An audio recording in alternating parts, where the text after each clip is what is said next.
Good morning, or depending on when you're watching this, good afternoon, good evening, or good night. My name's Ross, and as always told, I had a voice of radio, and I'm here to tell you that the Tag Team GXs are ridiculously good. Every single Tag Team GX from pre-Double Blaze has won a tournament in Japan. I showed you just earlier today that Reshiram and Charizard is crushing over there. And now I'm here to tell you that Muk and Alolan Muck, one of the cards that I doubted, I didn't think it was good enough. Yeah, that's gone and won tournaments over there as well. Good news is, I have got a deck list, and I am willing to share. So if I remind you what Muk and Alolan Muck actually does. 270 HP, pretty gosh darn high. Psychic double colorless, your opponent's Pokemon is poisoned, and takes 8 damage counters between turns. That is absolutely a huge, huge amount of damage if you can keep them in the active and if you can keep them poisoned, which is easier said than done. I worried that you would be one-hit KO'd. Psychic free colorless energy, 120 damage, and if the defending Pokemon is poisoned, you get to heal 100 damage. So if you can keep poison on and your opponent is not one-hit KOing you, you got a lot of healing here. Have seen some mistranslations of this saying it does 120 plus poison plus heal 100.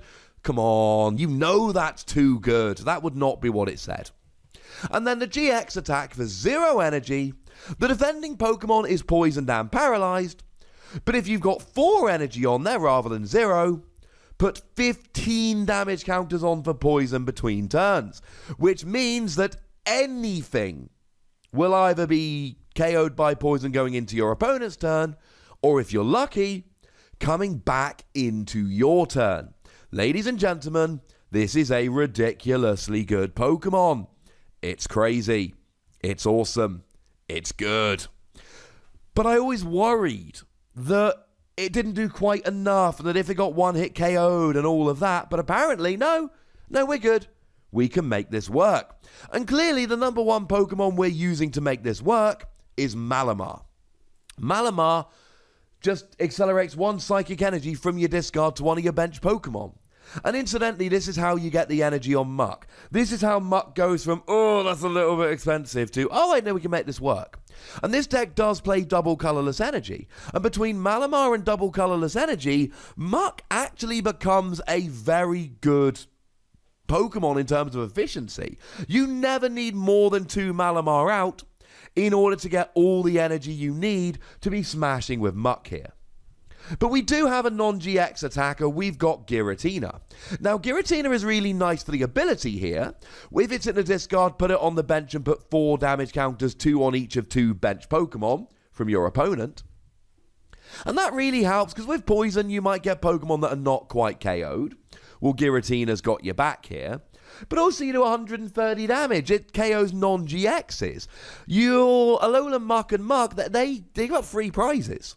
Whereas your Giratina gives up 1. This is your non-GX attacker of choice. And these really are your attackers here. You've got Muck and Muck. And then you've got Giratina. But we do have a few other Pokemon that we're using here. You've got Jirachi. Jirachi's got that ridiculous ability. Look at the top 5 cards of your deck, put a trainer card you find there into your hand. That's a little bit broken good.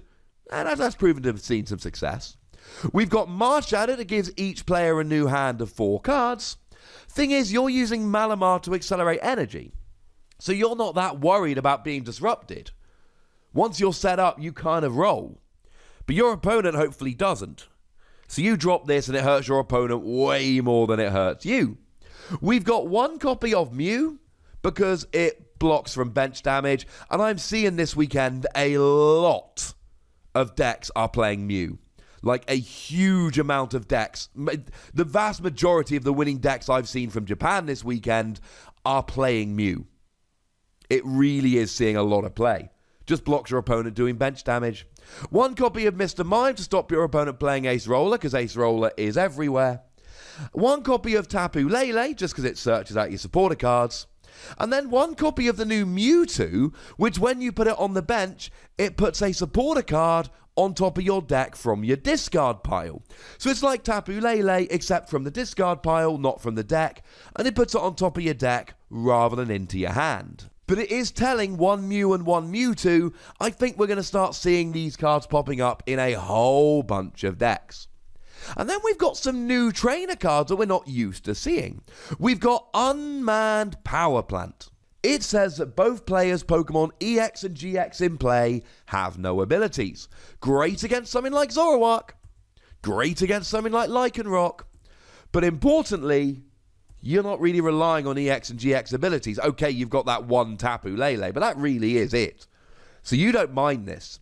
This is another stadium that Japan is loving right now. We also see one copy of Koga's Trap. Koga's Trap, automatic poison, automatic confusion. Yes, you would rather poison with Muck and Muck, but here, if you want to use that second attack and you want to heal the 100, your opponent's active has got to be poisoned. Well, Koga's Trap poisons them, and Mewtwo can get Koga's Trap back. And now we're rolling. It's a good card here. The other card we see here is Giovanni's Banishment, which allows you to discard 2 undamaged Pokemon from your bench. Really nice for getting rid of Tapu Lele. You're only playing it for the ability. When you've used the ability, you want it off your bench. But it's also good for clearing bench space. You need to bench Mewtwo in the late game, or you might need a Mr. Mime, or you might need a Marshadow, or it doesn't really matter. You've got a lot of different bench Pokemon and a lot of different abilities going on here. And what Giovanni's Banishment allows you to do is clear your bench, ready for whatever it is you want to pop on the bench. And then everything else is quite a lot more standard. We see 4 copies of Nespal to get your basics out, and 4 copies of Mysterious Treasure. We don't need to play Ultra Ball here. This entire deck is Psychic other than Jirachi. Jirachi is the only non-Psychic Pokemon you're playing, and you're playing 4 Nespal. So Mysterious Treasure, that means you discard 1 card from hand rather than the 2 you would from Ultra Ball. Yeah, bit of an advantage, we love it. 2 copies of a Skateboard because you're playing Jirachi. You need a Skateboard to get it out of the active. 2 copies of Choice Band. You do an extra 30 to the active. Less important for these attacks where you're just poisoning, but still really good for something like Giratina, for instance, or indeed Muck and Muck when you're using a second attack. We see 1 copy of Switch, just gets Pokemon out the active, pretty important. 1 copy of Field Blower to get rid of tools and stadiums.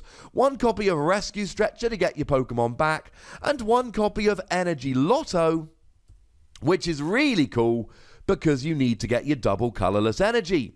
4 copies of Lily, really nice as draw power. 3 copies of Guzma, lets you switch your active and pull one of their Pokemon active. Good for Jirachi, but also good for hitting Pokemon on the bench. 1 copy of Ace Roller. This is very standard in Tag Team GX decks. You've got a free prize Pokemon that's got huge HP. So it's probably going to take a hit, but then get KO'd and give up free prizes. So you use Ace Roller so it never gives up those free prizes. And then, of course, Mewtwo to reuse it, and that's your deck. It is not a card that I expected to be seeing winning tournaments this quickly. It did not strike me as the very, very best one. And I'll tell you what, ladies and gentlemen, yeah, quite frankly, it's good. It works. You need Malamar and you need some other Pokemon. It's not strong enough on its own, but who really cares? Because it's gotten to the point where it's winning. And as soon as it gets to the point where it's winning, we can all just sit there and be rather happy about it. So that, ladies and gentlemen, is the 12th, I want to say, Tag Team GX that we've seen winning. The only one we haven't seen so far is Machamp and Marshadow. And I don't think that's good enough. I think it is the worst of the Tag Team GXs we've had so far.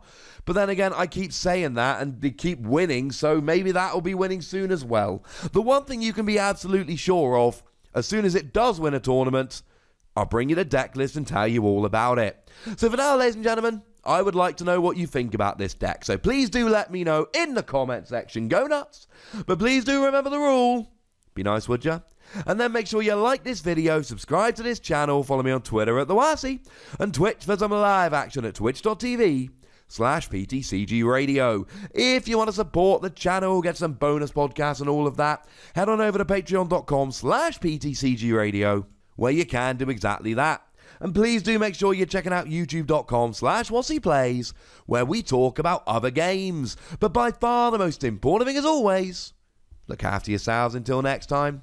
Thank you very much for watching. My name's Ross, and you've been watching PTCG Radio.